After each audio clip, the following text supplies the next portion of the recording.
நீ ஆயத்தப்படு, உன்னுடனே கூடின உன் எல்லா கூட்டத்தையும் ஆயத்தப்படுத்து, நீ அவர்களுக்கு காவலனா இரு. அல்லேலூயா, ஸ்தோத்திரம். சரி, இப்போ இது கொஞ்சம் வித்தியாசமா தான் இருக்கும். ஓகேவா, இந்த காவலனா இருன்னு இருக்கு இல்லையா, இது நம்ம அழைப்புலையும் வந்து இது வராது. ஓகேவா, மெய்ப்பன், சுவிசேஷகர், தீர்க்கதரிசி, அப்புறம் போதகர், அப்போஸ்தலர், இப்படிதான் போகும். இந்த காவலன்கிற அழைப்புமே வந்து ஊழிய அழைப்புல வராது. ஓகே, நம்ம புதிய பாட்டுல இது ஒவ்வொரு தடவையும் சொல்ல ஞாபகப்படுத்த வேண்டியதா இருக்கு. நீங்க ஒவ்வொருத்தரும், நாம ஒவ்வொருத்தருமே ராஜாக்களாகவும் இருக்கிறோம், ஆசாரியர்களாகவும் இருக்கிறோம். சரியா, ராஜாக்கள்லாம் என்ன, உலகத்துல நீங்க பாக்குற ராஜாக்கள் இல்ல, ஜனங்களுக்கு வேண்டி ஜீவனையும் கொடுக்குற அளவுக்கு, ஓகேவா, எதையும் செய்யற அளவுக்கு, ஜனங்களை மத்த எதுவும் அண்டாதபடிக்கு பாதுகாக்கணும். ஜனங்கள் சொல்றதை விட ஆத்துமா சொல்லலாம். ஓகேவா, ஆசாரியர் தேவனுக்கு நாம ஊழியம் செய்யும்படியா, ஹல்லேலூயா, தேவனுக்கு நம்ம அதான் சேவை செய்யும்படியா, அவருடைய காரியத்தை செய்யும்படியா நாம அழைக்கப்பட்டிருக்கோம்னு சொல்லி நிறைய வசனங்கள், 1 பேதுரு 2:9, வெளிப்படுத்தின விசேஷம் 1:5, இது எல்லாத்துலயுமே இருக்கு. சரியா, இப்ப நம்ம ஸ்ட்ரெயிட்டா நான் காவலனுக்குள்ள போயிடுறேன். ஓகேவா, அதை திரும்ப சொல்றேன், இது மேபி உங்களுக்கு புதுசா இருக்கலாம், ஆனாலும் சொல்றேன். ஓகே, யோவான் எடுத்துக்கலாம். யோவான் எழுதின சுவிசேஷம் 10வது அதிகாரம் 3வது வசனத்துல சொல்லியிருக்கோம், வாசலை காக்கிறவன் அவருக்கு திறந்து விடுவான் அப்படின்னு. எடுத்தவங்க வாசிங்க. வாசலை காக்கிறவன், வாசலை காக்கிறவன் அவனுக்கு திறக்கிறான், அவனுக்கு திறக்கிறான், ஆடுகளும் அவன் சத்தத்துக்கு செவி கொடுக்கிறது. போதும் சிஸ்டர், போதும் சிஸ்டர். அவனுக்கு திறக்கிறான்னா யாருன்னா மெய்ப்பனுக்கு திறக்கிறான். அப்போ மெய்ப்பனுக்கும் காவலனுக்கும் என்ன ஒரு வித்தியாசம்னா, தாவீது எடுத்துக்கலாமே, 1 சாமுவேல் 17:20 வாசிங்க. தாவீது அதிகாலையில் இருந்து ஆடுகளை காவலாளி வசமாய் விட்டு ஈசாய் தனக்கு கற்பித்தபடியே போதும். இப்போ ஆடை வந்து மேய்க்கிறவனா தாவீது இருந்தா நம்ம எல்லாருக்குமே தெரியும். அவன் என்ன பண்றான், ஒரு காவலாளி வசத்துல விட்டுட்டு அவன் தன்னுடைய தகப்பனார் அவனுக்கு கொடுத்த வேலையை பார்க்கறதுக்கு அவன் போறான் இல்லையா, யார்கிட்ட விடுறான், காவலாளி வசத்துல. ஓகேவா, இதேதான் நானே நல்ல மேய்ப்புன்னு சொன்ன நம்முடைய கர்த்தரும் கிறிஸ்துவுமா இருக்கிற இயேசு கிறிஸ்து என்ன பண்றாரு, காவலாளிகள் வசத்துல இங்க பூமியில வந்து அவருடைய சத்தத்தை கேட்கிற ஆடுகளை வந்து இங்க விட்டுட்டு போயிருக்காரு. ஓகேவா, அந்த காவலாளிகளுடைய பணிவிடை, இது எல்லாத்தையும் வந்து சுருக்கமா நம்ம பார்க்க போறோம். சரியா, அதே அந்த யோவான் எழுதின 17:11, நீர் அவர்களை உம்முடைய நாமத்தினாலே காத்து கொள்ளும்னு சொல்றாரு. யாரு இது? 17வது அதிகாரம், ஆசாரியனுடைய ஜெபம் அப்படின்னு சொல்லுவாங்க. இந்த அதிகாரத்தை கர்த்தராக இருக்க கிறிஸ்து இயேசு வந்து பிதாவாகிய தேவனிடத்துல ஏறெடுக்கிற வேண்டுதல்கள். ஓகேவா, அவர் நீர் அவர்களை, யாரு, அந்த ஆத்துமாக்களை, ஓகே, அந்த ஆடுகளை வந்து என்ன சொல்றாரு, நீங்க காத்துக்கோங்க. ஓகேவா, அப்படின்ட்டு, நான் அவர்களுடனே கூட உலகத்தில் இருக்கையில், இந்த பூமியில அவரு இந்த உலகத்துல இருக்கும்போது அவர்களை உம்முடைய நாமத்தினாலே காத்து கொண்டேன் அப்படின்ட்டு சொல்றார். ஓகேவா, நீர் எனக்கு தந்தவைகளை காத்து கொண்டு வந்தேன் அப்படின்ட்டு. அப்போ யாரு காக்குறவரா இருக்காரு?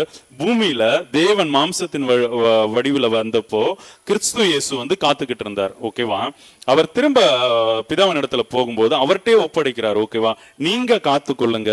ஓகே, நம்மை போல ஒன்றா இருக்கும்படிக்கு நீர் அவர்களை உம்முடைய நாமத்தினாலே காத்து கொள்ளும் அப்படின்னு சொல்றாரு. ஓகேவா, 121 சங்கீதம் 3-4-5. உன் காலை தள்ளாட ஒட்டார், உன்னை காக்கிறவர் உறங்கார், உன்னை காக்கிறவர் உறங்கார் அப்படின்னு சொல்லி இருக்கு. ஓகேவா, அதுக்கு முன்னாடி வானத்தையும் பூமியும் உண்டாக்கின கர்த்தர் இடத்துல இருந்து எனக்கு ஒத்தாசி வரும். ஓகேவா, அப்போ அவர்கிட்ட தான் கர்த்தர் தான் பத்தி சொல்றார். கர்த்தத்துவம் யார் தோளின் மேல இருக்கு?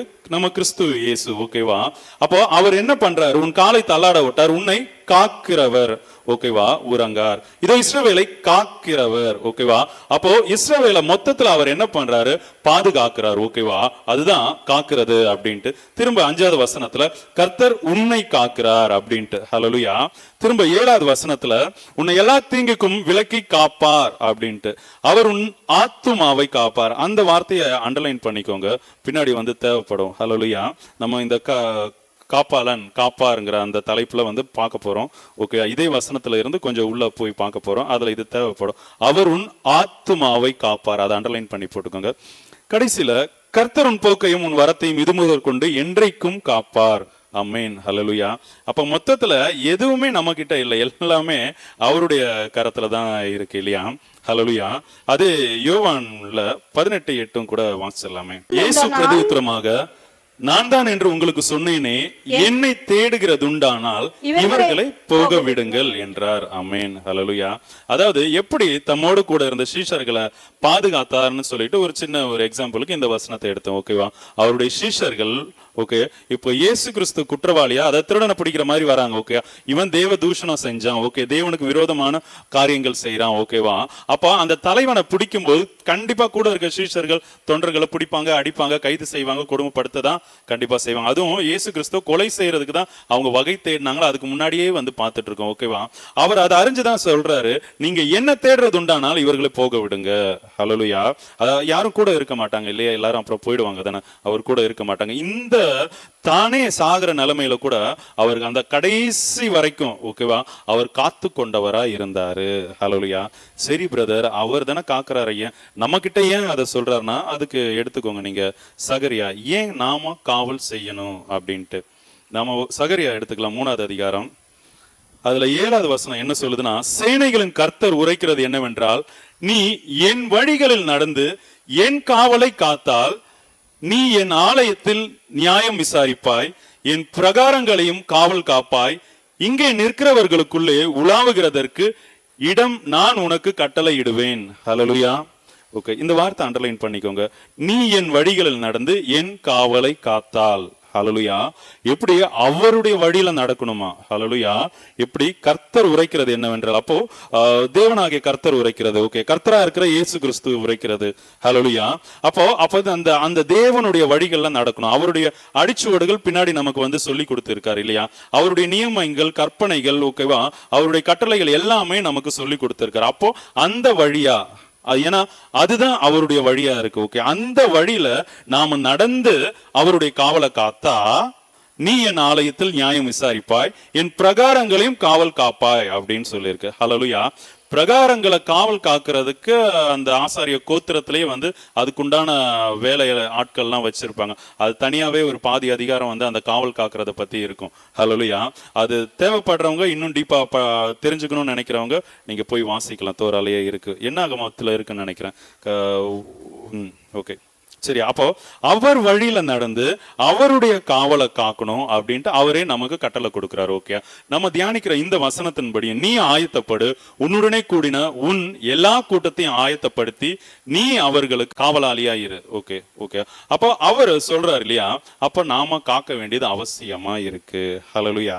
ஹல்லேலூயா. ஸ்தோத்திரம். சரி, இப்போ நாம எதை காக்கணும்? ஓகே, அதுதான் அந்த சங்கீதத்துல 121 இல்லையா? அப்ப அவர் மெயினா எதை காக்குறாரு? ஆத்துமாவை வந்து காக்குறவரா இருக்காரு. ஓகேவா? அதை அண்டர்லைன் பண்ணி பாக்ஸ் பண்ணி ஏதாச்சும் போட்டு வச்சுக்கோங்க. சரி, எப்படி காக்குறது? இதை நம்ம லைட்டா டச் பண்ணிட்டு போலாம். ஓகே, எடுத்துக்கலாம். 1 சாமுவேல் 7வது அதிகாரம் 1 வசனம். அப்படியே கீரியாத் யாரீமின் மனுஷர் வந்து கர்த்தருடைய பெட்டியை எடுத்து மேட்டின் மேல் இருக்கிற அபினதாபின் வீட்டிலே கொண்டு வந்து வைத்து கர்த்தருடைய பெட்டியை காக்கும்படிக்கு அவன் குமாரனாகிய எலெயாசாரை பரிசுத்தப்படுத்தினார்கள். ஆமென், ஆமென். கர்த்தருடைய பெட்டியை காக்கும்படிக்கு அவன் குமாரனாகிய எலியாசாரை பரிசுத்தப்படுத்தினார். ஹல்லேலூயா. அப்போ தேவன் பிரதானமா நம்மள என்ன காக்குறாருன்னா நம்மளுடைய ஆத்மா. ஓகேவா? அதுதான் மெயின். ஓகேவா? அப்போ வெளியில இருக்க நம்மளுடைய நடைய காக்குறது, மொத்தத்துல காக்குறது எல்லாமே வந்து இந்த ஆத்மாவை காக்கும் போது எல்லாமே வந்து சேர்ந்து வந்துடும். ஓகே, இந்த சரீரம் மண்ணுக்கு போகுது இல்லையா? ரத்தமும் மாம்சமும் வந்து அதை சுதந்திரிக்காது, நித்திய ஜீவனை இல்லையா? அப்போ ஆத்மாவை காக்குறதா வந்து அவர் இருக்காரு. ஆத்மாவை காக்குற நேசரா இருக்காரு. ஓகேவா? அவர் ஆத்ம நேசர் தானே. ஹல்லேலூயா. ஆத்ம மனவாளனா இருக்காரு. ஆத்மா தான் மெயின். ஓகேவா? புதிய ஏற்பாடுல ஆத்மா தான் மெயின். ஹல்லேலூயா. அப்போ நாம அந்த காவலை அவர் வந்து நம்ம கிட்ட கட்டளையாவே சொல்லிட்டாரு, என் காவலை காத்தால் அப்படின்ட்டு. அப்ப நாம எப்படி காக்குறதுன்னு சொல்லிதான் இந்த வசனத்தை வந்து எனக்கு கொடுத்தாரு. ஹல்லேலூயா. அதே மாதிரி இந்த வருஷத்துல கர்த்தர் ராஜரிகம் பண்ணுவாரு. கர்த்தர் உங்களை வந்து ராஜரிகம் பண்ணுவார். ஓகேவா? இந்த டிசம்பர் மாசம் கடைசியில வந்து அந்த சர்ச் விஷயமா அடிக்கடி வந்து போனப்போ இந்த சத்தம் காதுக்குள்ள, அப்போ இதே வார்த்தை திரும்ப திரும்ப துணிச்சுக்கிட்டே இருந்த இந்த சபையில தான். ஓகே, கர்த்தர் ராஜரிகம் பண்ணுவார், கர்த்தர் ராஜரிகம் பண்ணுவார் அப்படின்ட்டு. அவர் ராஜரிகம் பண்ணுதுன்னா, இப்போ இது வந்து பைபிள் ஸ்டடியில இருந்து அப்பாற்பட்டு தான் இதை சொல்லிடுறேன். ஓகேவா? கர்த்தர் ராஜரிகம் பண்ணுவார்னா அவர் உங்களை ஆளுகை செய்வார். ஓகேவா? உங்களுடைய எண்ணம், சிந்தனை, செயல், நீங்க போறது எல்லாத்தையும் அவரே செய்வார். ஓகே, அதுக்கு யோனாவனோட ஒரு விஷயம் தான். ஓகே, தேவனுடைய வார்த்தையை சொன்னதை கேட்காம எங்கதான் போனாலும் அவர் செய்ய வச்சார் இல்லையா? ஓகே, அது ஒரு வழி. ஓகேவா? அப்போ நம்ம அவரை விட்டு போக முடியாது, அவரே நமக்குள்ள இருந்து ஆளுகை செய்வார். ஓகே, இதனால வந்து சரி நம்ம என்ன வேணா செய்யலாம்னு இருந்துடாதீங்க, அதை உணர்ந்து அவருக்கு கொஞ்சம் இடம் கொடுங்க. ஓகே, அவர் இமைப்பொழுது கைவிட்டாலே அவ்வளவுதான். ஓகே, கொஞ்சம் அவருடைய வார்த்தையில கவனமா இருங்க. இப்போ கர்த்தருடைய பெட்டியை தான் நம்ம காக்க போறோம். ஹல்லேலூயா. கர்த்தருடைய பெட்டி பழைய ஏற்பாடுல தானே பிரதர்? இப்போ என்ன கர்த்தருடைய பெட்டினா உங்களுக்கு தெரியும் தானே, நாம தான் தேவன் வாசம் செய்யற ஆலயமா இருக்கும். ஹல்லேலூயா. இது தேவனுடைய பெட்டி. ஃபர்ஸ்ட் அந்த பெட்டியை பத்தி பார்த்துடலாம். ஓகே, அதுக்குள்ள என்ன இருக்குன்ட்டு எபிரேயர் எடுத்துக்கலாம். 9:4 அதுல என்ன இருக்குன்னா, அதிலே புனர் செய்த தூப கலசமும் முழுவதும் பொற்றகடு பொதிந்திருக்கப்பட்ட உடன்படிக்கை பெட்டியும் இருந்தன. அந்த பெட்டியிலே மன்னா வைக்கப்பட்ட பொற்பாத்திரமும் ஆரோனுடைய தளிர்த்த கோலும் உடன்படிக்கையின் கற்பலகைகளும் இருந்தன. 3 விஷயம் இருக்கு. பொற்பாத்திரம் இருக்கு, தளிர்த்த கோல் இருக்கு, உடன்படிக்கையின் கற்பலகைகளும் இருக்கு. ஹல்லேலூயா. அப்போ அந்த கற்பலகைகள் என்ன? சத்தியம், வசனம். ஓகேவா? இது மைண்ட்ல வச்சுக்கோங்க. 2வது கோல் வந்து தெரிந்து கொள்ளப்படுதல். ஓகேவா? அந்த பாத்திரம் வந்து நம்ம ஒவ்வொரு நாளும் அவரிடத்துல இருந்து வாங்குற வசனம். ஓகே, ஒவ்வொரு நாளும் இல்ல, ஒவ்வொரு சிச்சுவேஷன்லயும் வந்து நாம அவரிடத்துல வாங்குறது. ஓகேவா? பழைய ஏற்பாடுல தான் நாளுக்குள்ள மன்னா. ஓகே, புதிய ஏற்பாடுல அந்தந்த தருணத்துல அவர் கொடுக்கறது அப்படியே எடுத்து வந்து கொடுக்கணும். சரியா? இப்படிதான் நாம காவல் காக்கணும். ஹல்லேலூயா. சரி, ஓகேவா? நம்ம திரும்பவும் வந்து நம்ம இதை இன்னும் கொஞ்சம் டீப்பா எப்படி பார்க்கணுங்கிறத நம்ம பார்க்க போறோம். ஓகே, உடன்படிக்கை பெட்டிக்கு வரலாம். ஓகே, அது யார் வீட்டுல இருந்ததுன்னு வாசிச்சீங்க? ஓகேவா? அப்போ அவர் வந்து அதை காத்துட்டு இருந்தாரு. ஓகேவா? அவரு அந்த உடன்படிக்கை பெட்டியை காத்து கொண்டு இருக்காரு. ஓகே, திரும்ப வந்து அந்த உடன்படிக்கை பெட்டியை எடுத்துட்டு வரும்போது அந்த உடன்படிக்கை பட்டியை அதை எப்படி எடுத்துட்டு வரணும் ரூல்ஸ் அண்ட் ரெகுலேஷன் ஆண்டவரே கொடுத்துட்டாரு அவங்களுக்கு, இல்லையா? கட்டளையாவே கொடுத்துட்டார். அதை மீறி ஓகே, என் வீட்டுல தானே இருந்தது, என் கூட தானே இருந்ததுன்னு சொல்லிட்டு உடன்படிக்கை பெட்டியில கை வைக்க போகும்போது என்ன ஆகுது? மரணம் வருது, இல்லையா? அதோட போகும்போது. ஓகேவா? அப்போ நாம உடன்படிக்கை, அப்ப அந்த காவல் காக்கிற வேலையை கொடுத்தா அதை மட்டும் தான் நாம செய்யணும். ஹல்லேலூயா. நீங்க ஒவ்வொருத்தரும் ராஜாக்களும் ஆசாரியருமா இருக்கிறீங்க. நீங்க காவல் காக்கிறதுனா அதை மட்டும்தான் வந்து செய்யணும். ஓகேவா? ஏன்னா ஆத்துமாக்கள் மெய்யான மெய்ப்பனுடையது. ஓகே, நல்ல மெய்ப்பனா இருக்க கிறிஸ்து இயேசுவனுடையது. ஓகே, ஆத்துமாக்கள் நிறைய பேர் சொல்லுவாங்க, வார்த்தையில சொல்லுவாங்க, ஓகே, நான் சம்பாதிச்ச ஆத்துமாக்கள் என்னுடைய சபை அப்படின்ட்டு. கிடையவே கிடையாது. சபை கர்த்தருடையது. ஹல்லேலூயா. ஊழியம் கர்த்தருடையது. ஆத்துமாக்கள் அவருது. ஆத்துமா மணவாளன் நேசர் எல்லாமே அவர் தான். ஓகேவா? நம்ம ஊழியர்கள் ஒவ்வொருத்தருமே வந்து நம்ம எல்லாருமே தான், உங்க எல்லாரையும் அப்படிதான் வந்து ஆண்டவர் அழைச்சிருக்காரு. ஓகேவா? அதனாலதான் சொல்றோம். ஓகே, அப்போ நீங்க சுவிசேஷம் சொல்லும் போதோ இல்ல அவங்களை அபிஷேகத்துல வழி நடத்தும் போதோ இல்ல வேறுபாடான வாழ்க்கைக்குள்ள வழி நடத்தும் போதோ நீங்க ரொம்ப தெளிவா இருக்கணும். இதுக்கும் எனக்கும், அதாவது இவங்களுக்கு பணிவிட செய்யணும், சேவை செய்யணும், அடுத்த லெவல்ல கொண்டு போகணுங்கிற எண்ணம் இருக்கணுமே தவிர அது மேல நம்ம உரிமை எடுத்துக்கொள்ளவே கூடாது. ஹல்லேலூயா. உங்ககிட்ட ஒரு பக்கத்து வீட்டுக்காரங்க, சரியா, இப்போ ஏதோ என்ன வச்சு சொல்றேன், இப்போ பாஸ்டர் வண்டி கொடுக்குறாரு, இல்லையா? வண்டி சும்மா ஓட்டுறதுக்கு. ஓகே, ஏதோ ஒரு சின்ன வேலையா. இப்போ ஏன் வண்டியை நான் சொந்தமா ஓட்டுறது அது ஒரு ஸ்டைல்ல இருக்கும். ஓகே, ஆனா இப்போ இன்னொருத்தங்க வண்டி, ஓகே, அதுவும் சபையில பாஸ்டர் கொடுக்கும்போது அவருடைய வண்டி அது எப்படி இருந்தாலும் பக்கு பக்கு பக்கு பக்குன்னு தான் இருக்கும். ஐயோ எதுவும் ஆயிடக்கூடாது, ஓகே, அதை நான் ஓட்டி எதுவும் வந்துடக்கூடாதுங்கிறது. ஏன்னா அது எனக்கு மேல இருக்கிறவருடைய பொருள், இல்லையா? அந்த பயம் நம்ம ஒவ்வொருத்தருக்குமே இருக்கும், இல்லையா? இப்போ வெளியூர்லாம் போறவங்க அவங்களுடைய பெட் அனிமல்ஸ் ஏதாச்சும் கொடுப்பாங்க, இல்லையா? ஆடோ ஏதோ ஒன்று வந்து கொடுத்துட்டு ஒரு வாரம் பார்த்துக்கோங்க நான் வந்துடுறேன். நம்ம எப்படி பார்த்துப்போம்? ஹல்லேலூயா. அப்போ ஏன்னா நம்மள்துனா நம்ம உரிமையா என்ன வேணா பண்ணலாம், எல்லாமே நம்மளை செய்யறோம். ஓகேவா? எப்பவுமே ஆத்மா கிட்ட நீங்க நடத்தும் போது உங்களுக்கு என்ன சொல்றாரோ அந்த லிமிட்டை தாண்டி போகவே போகக்கூடாது. நீங்க சுவிசேஷகரா இருந்தீங்களா, சபையில சேர்த்தீங்களா, அதோட உங்க வேலை முடிஞ்சிச்சு. ஓகேவா? மெய்ப்பரா இருந்தீங்கன்னா எல்லாத்துக்குமே வந்து கனவு கொடுக்கணும். சரியா? ஒரு இத்தனை பேர் இருக்கீங்கன்னா, நீங்க மெய்ப்பரா அபிஷேகம் பண்ணப்பட்டிருக்கீங்கன்னா ஒவ்வொருத்தர்ல நீங்க எத்தனை பேர் பரலோகத்துக்கு போறதுக்கு குவாலிஃபைடா இருக்கீங்கிறது ஃபிங்கர் டிப்ல தெரியணும். ஓகேவா? அப்போ ஒவ்வொருத்தரையும் பரலோக ராஜ்யத்துக்கு கூட்டிட்டு போக வேண்டியது மெய்ப்பர் தான். ஓகேவா? அதே மாதிரி மெய்ப்பர்னு வந்து நமக்கு வந்து சொல்லி கொடுத்துருக்காங்க. மெய்ப்பன்கிற அந்த ஊழிய அழைப்புல வந்து உள்ளது. மெய்யான மெய்ப்பன் நம்ம கர்த்தரா இருக்க கிறிஸ்து இயேசு தான். அதையுமே மறந்துடக்கூடாது. நீங்க ஒருவேளை உங்க கணவரோ நீங்க குடும்பமா வந்து ஊழியம் செய்யும் போது உள்ள சொல்றேன். ஓகே, உள்ள விட்டாச்சா, அதோட அடுத்த என்ன பண்ணும்? அடுத்த ஆத்துமா எந்த அப்போஸ்தலரா இருந்தா அவர் எந்த இடத்துக்கு உங்களை கொண்டு போய் விடுறாரோ, எந்த இடத்த காட்டுறாரோ அங்கதான் போகணும். இப்போ அப்போஸ்தலிக் காலிங்க்கும் மிஷனரி ஊழியத்துக்கும் அது தெரிய மாட்டேங்குது, வித்தியாசம் என்னன்னு தெரிய மாட்டேங்குது. ஹல்லேலூயா. ஒரு இடத்துக்கு போனா அங்கேயே இருந்துறாங்க, அங்கேயே எல்லாத்தையும் பண்ணிட்டு. ஓகேவா? அதான் நம்ம ஊழியத்தை குறித்து பார்க்கும்போது அதை பார்க்கலாம். சரியா? ஊழியங்களை குறித்து நீங்க இடறிடாதீங்க. ஏன்னா இந்த 3 விஷயம் இருக்கு இல்லையா? 3த்துல தெரிந்து கொள்ளுதல்னு ஒண்ணு இருக்கு. ஓகே, ஆரோனுடைய தளிர்த்த கோல் இருக்கும். கோல் மீன்ஸ் அது அந்த தளிர்த்த கோல்னா லேவி கோத்திரத்தை தேவனுக்கு ஆசாரிய ஊழியம் செய்யறதுக்கு தேவன் தெரிந்து கொண்டார். ஓகேவா? உங்களை அழைச்ச அழைப்பையும் தெரிந்து கொள்ளுதலையும் அதை தெரிஞ்சுக்கோங்க. ஃபர்ஸ்ட் அதை என்னன்னு உறுதியாக்குறதுக்கு ஜாக்கிரதையா இருங்கன்னு. எத்தனை பேர் இதுல உறுதியாக்கி இருக்கீங்க? ஹல்லேலூயா. கண்டிப்பா உறுதி ஆயே தீரணும். சரியா? என்ன அழைப்பு அதுல ரொம்ப தெளிவா இருக்கணும். ஹல்லேலூயா. அதை எப்படி செய்யணும்னு அந்தந்த நேரத்துல அவர் உங்களுக்கு அருளுவார். ஓகே, அதன்படி நீங்க செஞ்சுட்டு போயிட்டே இருக்கலாம். ஓகேவா? அப்போ இந்த உடன்படிக்கை பெட்டியை வச்சு அந்த உடன்படிக்கை பெட்டி அதான் சொன்ன ஆத்துமா உங்ககிட்டயே இருந்தாலும் உங்களுக்கு தான் ஜெபம் பண்ண ஃபோன் பண்ணுது, ஏதாவது நல்லது கெட்டது எல்லாத்துக்குமே ஃபோன் பண்ணாலும் இப்போ எனக்கு ஆண்டவர் கொடுத்திருக்க ஆத்மா, எனக்கு தனியா ஆண்டவர் மினிஸ்ட்ரி கொடுத்திருக்காரு. ஓகே, இந்த சபையில எங்க இந்த ஏரியால போகணும்னு கேட்டப்போ என்ன பிதாக்களுடைய தேசத்துக்கு அனுப்புனா இப்போ எல்லார் மைண்ட்ல சண்டேனா சர்ச் இருக்கு போகணும் இல்லையா? அது கேட்டப்போ தான் இந்த இடத்த காமிச்சாரு. ஓகே, அப்படிதான் வந்தப்போ சரி எனக்கு கொண்டு ஏதோ யூஸ் பண்ண போறாரு. ஒண்ணு, ரெண்டாவது நான் இதுல கத்துக்க வேண்டிய விஷயங்கள் இருக்கு இல்லையா? பிதாக்கள் என்ன தப்பு பண்ணாங்க, அது எப்படி ஆயிடுச்சு, அதை எப்படி சரி செய்யறது, நான் எப்படி ஆண்டவருக்குள்ள வளர்றது, இது எல்லாமே இருக்கு. ஓகேவா? அதுக்கு வேண்டி என்ன கொஞ்சம் காலம் இங்க வச்சிருக்காரு. சொல்ல முடியாது. ஓகே, அவர் வருகை வரைக்குமோ இல்ல முடியும் வரைக்குமோ என்னை இங்கேயே கூட வச்சிருக்கலாம். ஓகே, நீங்க உங்க அழைப்பை தெரிந்து கொள்ளுதல தயவு செஞ்சு அது கண்டிப்பா நீங்க தெரிஞ்சுக்கணும், உறுதியாக்குங்க. கண்டிப்பா அது உங்களுக்கு யூஸ் ஆகும்.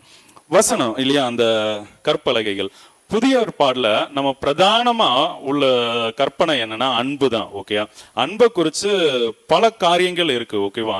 அவர் என்ன சொல்றாரு? உன்னை நேசிக்கிற மாதிரி எல்லார்ட்டையும் அன்பா இரு அப்படின்ட்டு சொல்லுவார். ஓகேவா? அதுக்குன்னு பிசாசிட்ட போய் அன்பா இருக்க முடியாது. ஓகே, அன்பை பத்தியுமே நீங்க நோட் பண்ணிக்கோங்க. அதையுமே நம்ம தனியா தியானிக்கலாம். ஓகேவா? ஏன்னா பிசாசுக்கு விலகி ஓடணும்னு சொல்லியிருக்கா. தீமைக்கு எதிர்த்து நிற்க வேண்டாம்னு வசனம் சொல்லும். ஓகேவா? அப்போ எப்படி நாம அன்பு கூறுறது, எல்லாரையும் எப்படி நேசிக்கிறது, இது ஒரு பெரிய கொஸ்டின் மார்க். ஓகேவா? ஹல்லேலூயா. இதுல வேணா ஹிண்ட் கொடுக்கலாம். அவர் ஆத்மா இடத்துலதான் அன்பு கூற சொல்றார். ஓகேவா? அப்போ நான் ஒரு துன்மார்க்கனா இருக்கேன், நீங்க எங்க பக்கத்து வீட்டுல இருக்கீங்க. சரியா? நீங்க என் கூட அன்பு காட்டணும்னா என்னுடைய சரீரத்துல வர கிரியையை நீங்க பார்க்க கூடாது. ஓகே, என்னுடைய ஆத்மா இது தேவனுடைய சாயல்ல படைக்கப்பட்டது. ஓகே, அப்ப அதை நேசிச்சு அதுக்கு என்ன பண்ணும்? முதல்ல ஜெபிக்கணும். ஜெபிச்சு ஆண்டவர் உனக்கு இருக்கிற பலத்தோட போன இந்த வார்த்தையை கொடுக்கும்போது ஓகே தைரியமா போய் நிக்கணும். அந்நேரத்துல வார்த்தை வரும், நீங்க பேசணும். இப்போ இது வசனம். சரியா? வசனம் எப்பவுமே இப்போ அந்த கற்பலகைகள் இருக்கு இல்லையா? அது வசனம் எப்பவுமே நம்ம எபேசியர் எடுத்துக்கலாம், தேவனுடைய சர்வாயுத வர்க்கத்துல வரும். சத்தியம் என்னும் கச்சை அப்படின்ட்டு இருக்கும். ஓகே, 6:14 நினைக்கிறேன். ஓகே, ஃபர்ஸ்டே சத்தியம் தான் சொல்லுவார். ஓகேவா? சத்தியம் என்னும் கச்சைகளை உங்கள் அறைகளில் தொடுத்தவர்களா அப்படின்னு. அப்போ நீங்க வசனத்துல தேறி கண்டிப்பா இருக்கணும். ஹல்லேலூயா. ஹல்லேலூயா. இப்ப மன்னா வைக்கப்பட்ட பொற்பாத்திரம் அப்படி இருக்கு இல்லையா? இதை அப்படியே அந்த கடைசியில தேவ வசனமாகிய ஆவியின் பட்டயம் அப்படின்னு இருக்கும். ஓகே, தேவ வசனமாகிய ஆவியின் பட்டயம் அப்படின்ட்டு. இப்போ எல்லாவற்றுக்கும் மேலாக அந்த விசுவாசம் இருக்கு இல்லையா? பிசாசு எய்யும் எல்லா அந்த அக்னி ஆஸ்திரம், அந்த அம்பு, அந்த எதிராளி பயன்படுத்தி எய்கிற அந்த அம்பு எதுவா இருக்கட்டும், அது எல்லாமே விசுவாசமே தடுத்துரும். ஹல்லேலூயா. உங்கள் விசுவாசமே உலகத்தை ஜெயிக்கிற ஜெயமா இருக்கு. அந்த விசுவாசம் என்னும் கேடயத்தை பிடிச்சிட்டு நின்னீங்கன்னா உங்களை ஒண்ணுமே அண்டாது. ஆனா அப்புறம் எதுக்கு இந்த தேவ வசனமாகிய ஆவியின் பட்டயம்? ஓகே, அப்போ அந்த பிசாசு அதுக்கு முன்னாடி வசனம் வாசிக்கும் போது இருக்கும், பிசாசை எதிர்க்கையில பிசாசனுடைய தந்திரங்கள். ஓகேவா? அதை அவனுடைய தந்திரத்தை எதிர்த்து நிற்க திராணி உள்ளவர்கள் ஆகும்படிதான் தேவனுடைய சர்வாயுத வர்க்கத்தை உங்களை தரித்தவர்களா நில்லுங்க அப்படின்னு சொல்லுவார். ஓகேவா? அப்போ பிசாசனுடைய தந்திரங்களை நம்ம எதிர்க்கப்படும். தேவ வசனம் எப்படி யூஸ் ஆகும் மட்டும் அதை சொல்லி முடிச்சிடறேன் 2 நிமிஷத்துல. ஓகே, அப்போ அந்நேரத்துல அருளப்படுற மாதிரி தான் நாம பேசணும் ஆத்துமாக்கள் இடத்துல. ஹல்லேலூயா. ஓகேவா? நம்ம தொடர்ந்து காக்குறத பத்தி நம்ம பார்க்கலாம். சரியா? அந்நேரத்துல அருளப்படுறது மீன்ஸ் எல்லாருமே இவனை கொலை செய்யணும், இவன் வார்த்தையில ஏதாவது பிழை அகப்படுமான்னு சொல்லி கர்த்தரா இருக்க கிறிஸ்து இயேசுட்ட பார்ப்பாங்க. ஓகே, வரி செலுத்தணுமா வேண்டாமா அப்படின்ட்டு அவர் சொல்லுவார், ஒரு பணத்தை கொண்டு வாங்க தாங்கப்பா. இந்த மேல் எழுத்தும் இந்த சொரூபமும் யாருடையது? ராயனுடையதை ராயனுக்கு கொடுங்க, தேவனுடையதை தேவனுக்கு கொடுங்க. ஓகே, இது அந்நேரத்துல பிதா வந்து அருளுகிறது. ஓகே, ஒவ்வொரு காரியங்களும் வந்து அப்படிதான் இருக்கும். அப்ப அதுக்கு ஆயத்தமா தான் முதல்ல அதிகாலையில நீங்க வந்து விடியறதுக்கு முன்னாடியே வந்து ஆண்டவர் சமூகத்துல குறைஞ்சது, இப்போ நீங்க எல்லாம் பல வருஷமா இருக்கீங்க, குறைஞ்சது ஒரு 2 மணி நேரமாவது இருக்கிறதுக்கு முயற்சி பண்ணுங்க, ஆயத்த பண்ணுங்க. இப்படி இருந்தா நம்ம ஒண்ணுமே வந்து கொண்டு போக முடியாது. திரும்பவும் வந்து ஒரு தடவை வந்து நான் சொல்லிடுறேன். இப்போ இன்னைக்கு பார்த்த வேத பாடத்தை, ஓகேவா, நம்ம எசேக்கியேல் 38:7 பார்த்தோம். நீ ஆயத்தப்படு, உன்னுடனே கூடின உன் எல்லா கூட்டத்தையும் ஆயத்தப்படுத்தி நீ அவர்களுக்கு காவலாளியா இரு அப்படின்னு சொல்லியிருக்காரு இல்லையா? அப்போ நாம ஏன் காவலாளியா இருன்னா, இப்ப கட்டளை வந்துச்சு நீ காவலாளியா இரு அப்படின்ட்டு. இப்ப சகரியா 3:7 படி என் காவலை காத்தால் அப்படின்ட்டு வந்து சொல்லியிருக்கு. ஓகே, அவருடைய காவலை காக்கும்படியா நமக்கு வந்து கட்டளையும் வந்துச்சு. ஓகேவா, அப்ப நாம கண்டிப்பா அவருடைய காவலை காக்கணும். சரி, ஓகே. அப்போ இதுக்கு முன்னாடி யாராவது காவல் காத்திருக்காங்களான்னா அது பிதாவாகிய தேவன் தான் வந்து காக்கிறவரா இருக்காரு. ஹல்லேலூயா. அவர்கிட்ட இருந்து வந்த கிறிஸ்து இயேசு பூமியில இருக்கும்போது அவரும் வந்து எல்லாத்தையும் காத்துக்கிட்டார். அப்போ தேவனையா அவருடைய பிரதான வேலையே என்னவா இருக்கு? காக்கிறதா இருக்கு, பாதுகாக்கிறது. ஓகேவா, ஹல்லேலூயா. இப்போ நாம அதை எப்படி பாதுகாக்கிறதுங்கிறது தான் நம்ம அந்த உடன்படிக்கை பெட்டியை வந்து ஒரு ஆசாரியன் வந்து பாதுகாக்கிறான் இல்லையா? நீங்களும் அந்த உடன்படிக்கை பெட்டியா, உடன்படிக்கை பெட்டி மீன்ஸ் தேவ ஆலயத்துக்குள்ள பார்க்கும்போது உடன்படிக்கை பெட்டி வந்து அது ஆவி, ஆத்மா, சரீரம் இப்படி இருக்கு இல்லையா? ஆத்மாவை குறிக்கும், அதே மாதிரி நம்மளுடைய இருதயத்தை குறிக்கும், சிந்தைய இப்படிலாம் இருக்கு. ஓகே, நீங்க ஆத்மாவை மைண்ட்ல வச்சுக்கோங்க. ஓகே, ஆத்மா வந்து சுத்தமா இருக்கணும், அப்ப அது ஆவியோட இணைஞ்சு இருக்கணும். ஓகே, அப்போ அதுல வந்து என்ன வசனம் நிறைஞ்சிருக்கணும். ஓகே, நமக்குள்ள சத்தியம் என்னும் கச்சை. ஓகே, அதுதான் வசனம் இல்லையா? அப்போ அந்த அழைப்பு தெரிந்து கொள்ளுதலும் நமக்கு அந்த உடன்படிக்கை பெட்டிக்குள்ள இருக்க மாதிரி நாம ஃபர்ஸ்ட் அதை கன்ஃபார்ம் பண்ணோம். அதுக்கடுத்து அந்த ஆவியின் பட்டயம் அந்நேரத்துல அருளப்படுறது. ஓகேவா, மண்ணா வைக்கப்பட்டிருக்க பொற்பாத்திரம்னா அந்நேரத்துல உங்களுக்கு ஆண்டவர் அருளுற வசனத்தின்படிதான் ஆத்தும ஆதாயமே பண்ண முடியும். நீங்க என்னதான் பிரசங்கம் பண்ணாலும் ஒரு அசைவுமே இருக்காது. ஹல்லேலூயா. மற்றபடி அதே மாதிரி ஊழியத்துல இமீடியட்டா ரிசல்ட் எதிர்பார்க்கவே முடியாது. ஹல்லேலூயா. இப்போ நான் எப்படி உங்களுக்கு 1.5 வருஷம் கிட்ட வசனத்தை பேசுறதுக்கு ஆண்டவர் கிருபை கொடுத்தார் இல்லையா? இப்போ என்னுடைய பார்வைக்கு அசைவு இல்லைன்னு தோணும். ஓகேவா, ஆனா தெரியாது 7 வருஷம் 5 வருஷம் கழிச்சு இந்த வார்த்தைகளை வந்து அவர் நினைவு ஊட்டி வந்து அவர் உங்களை வந்து வழி நடத்தலாம். ஹல்லேலூயா. அதனால நீங்க எப்பவுமே ஆத்துமாட்ட அந்த ரிசல்ட் வந்து இமீடியட்டா எதிர்பார்க்காதீங்க. ஏன்னா நமக்கு விதைக்கிறது தான். ஏன்னா அவர் தான் மெய்ப்பன், நம்ம காவலாளியா தான் இருக்கும். ஓகேவா, அப்ப காவலாளி எதுக்கு ஃபிட்டா இருக்கணும்? மெய்ப்பன் அளவுக்கு. ஓகேவா, இன்னும் கேட்டா இன்னும் அதிகமா கவனிக்கணும். மெய்ப்பனா என்னுடைய ஆடு அவர் அடிக்கலாம், உதைக்கலாம், நாம அடிக்க முடியாது, நம்ம உதைக்க முடியாது. அந்த ஆத்துமா அழுதுன்னா கண்டிப்பா ஆசாரியன்ட்ட கேட்பாரு. ஓகேவா, இப்போ நீங்க ஊழியர்கள்ட்ட பேசும்போது அந்த அனுபவம் வந்து உங்களுக்கு தெரியும். ஓகே, ஒரு அபிஷேகம் பண்ணப்பட்ட ஒரு விசுவாசியே இருக்கட்டும், அவங்களை ஏதாவது ஹாஷா திட்டாலே இங்க வந்து ஆத்துமா ஜெபத்துல உட்கார முடியாது. ஓகேயா, அதான் என்னுடைய கண்ணுக்கு அது தப்பா படும். ஓகேயா, ஆண்டவர் வந்து அவர் வந்து மன்னிக்கிறவரா இருப்பார். நான் உனக்கு மன்னிச்சனே, நீ ஏன் மன்னிக்கலன்னு சொல்லி கேட்பார். ஓகேவா, அப்போ உங்களுக்கு அனுபவம் வரும், இருந்திருக்கும். ஓகே, நீங்க ஆண்டவரோடு இருங்க, நீங்க ஒரு காவலாளிங்கிறத மறந்துடாதீங்க. ஹல்லேலூயா. கர்த்தர் தாமே இந்த வார்த்தைகளை ஆசீர்வதிப்பாராக. ஆமென்.